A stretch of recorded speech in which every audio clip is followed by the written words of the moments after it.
Hi guys, this is Marvelous Meg. As you can see, I'm in a new location. This is my friend Mackenzie's bedroom, and she's here helping me review Carry On.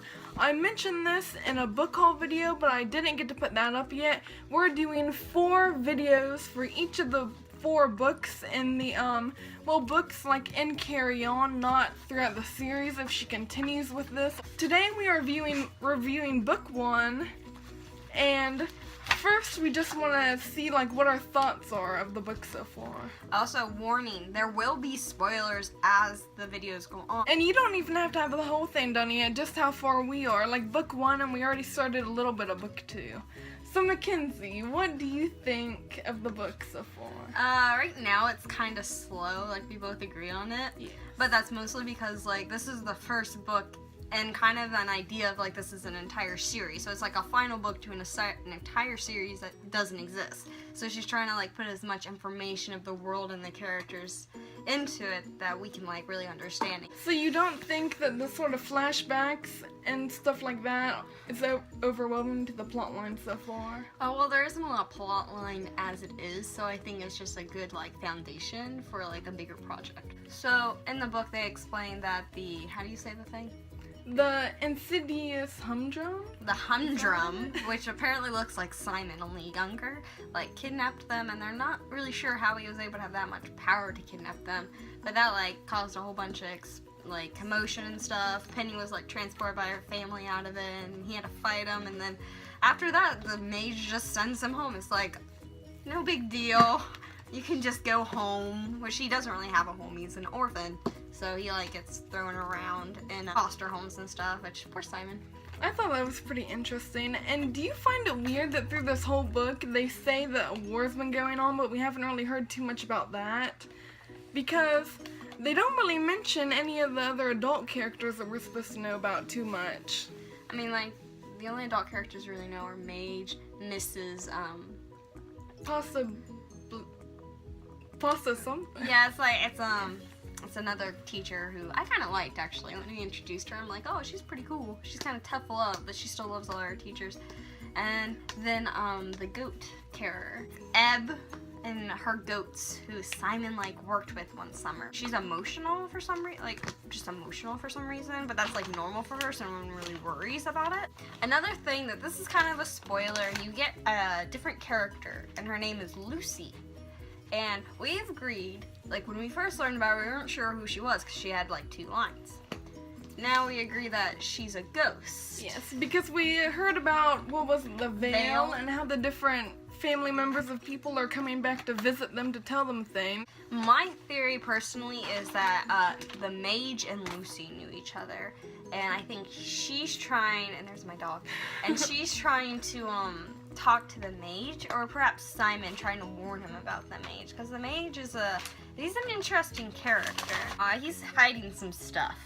But Lucy seemed to have a positive relationship with him, though, because she liked that he opened up the school to, anyone who can really control magic. Usually, the mages, which is a title more, is, they'd wear, long robes and, a giant hat or something, so he's I'm gonna be different and revolutionary. Let's talk about Simon, since he's kind of the main character. What do you think of Simon so far? Simon is okay, because I know Rainbow wrote the story to focus more on Baz, and we haven't gotten to see him yet. I love him. When we started part 2, I was I'm sorry, Megan, I have to read this immediately. For me and Simon right now, I kind of imagine him as a cute little puppy dog that I'd want to hug and cuddle with, trying to protect you from this big bad monster. I'm kind of betting right now that Simon is not going to realize his feelings until really later into the book. Do you think it'll take Baz making a move on Simon for him to figure it out?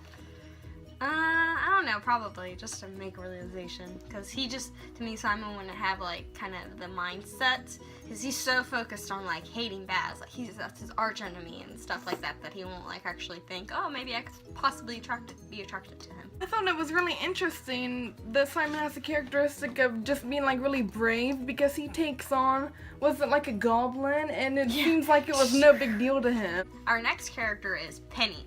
I love her. She right now is my favorite character before we meet Baz, probably. She cares about Simon.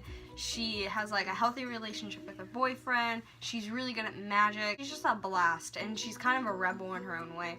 Cool thing about her though is that she's Indian and British or something, like her mom's Indian or dad's British or something like that. I was getting like the slight hints of her being a feminist because when she mentioned stuff about like people in general, instead of just saying like she'll say like or she. And I just love that she sneaks into Simon's bedroom like all the time. His dorm room. I love the fact and that they're so close to one another as friends that they're not romantic. Like, I don't like actually feel like any romantic attentions from them. Let's go to Agatha, who it's like she's an enigma.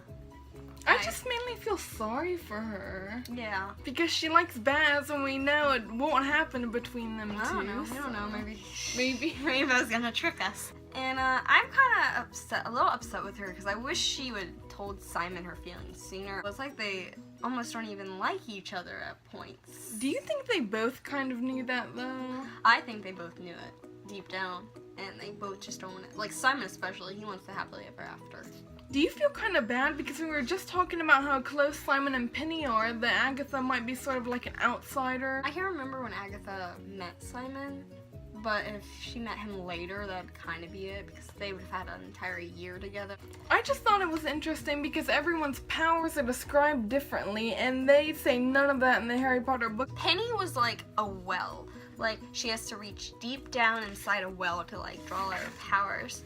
While, Baz was more of, like, a flame of a candle, just, like, really strong and bright. Simon says that his is, like, it like can seep out of him when he feels like really strong emotions. Yeah, it's like it's kind of like a dam. Like it's mostly like inside because he's really bad at wielding magic. But then once he like uses it, it's like bursts open.